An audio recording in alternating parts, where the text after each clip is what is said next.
আমরা উড়িষ্যায় পৌঁছে গিয়েছিলাম এবং উড়িষ্যা তারপরে চলে এসেছিলাম পাশে একটু হেঁটেই 1.5 কিলোমিটার মতো হেঁটেই পঞ্চলিঙ্গেশ্বর মন্দিরে। এটা রাত্রিবেলা ছিল, এই কারণে মন্দিরটা বন্ধ হয়ে গেছিলো, কিন্তু তাই কি পাশের পাহাড়টা অন্ধকারে আলোতে ভালোই দেখা যাচ্ছিল। এই যে পেছনে আমার পাহাড়ের বড় বড় পাথর, এই যে। তো জায়গাটা খুবই সুন্দর, স্নিগ্ধ আলোয় এক কথায় অসাধারণ লাগছিল। তারপরের দিন সকালবেলাও স্যার আমাদের বলেছিল একটু সকাল সকাল উঠে যেতে, আমরা সকালবেলা একটুখানি বেরোবো।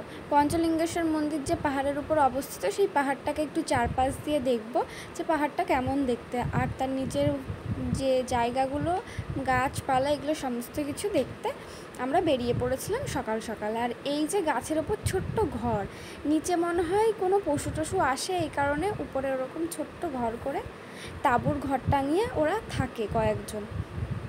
তো সেই ঘরটা দেখার পর আমরা এগিয়ে এসেছিলাম। আর মাটিগুলো কেমন লাল লাল ছিল, বোধহয় ইটের গুঁড়ো হবে, ওইভাবে রাস্তা তৈরির জন্য রেখে দিয়েছিল বা কিছু, সেটা আমি ঠিক জানি না। আর কি সুন্দর পরপর তাল গাছ আর বাঁদিকে ক্ষেত, আর সবে সূর্য উঠছে, এত ভালো লাগছিল।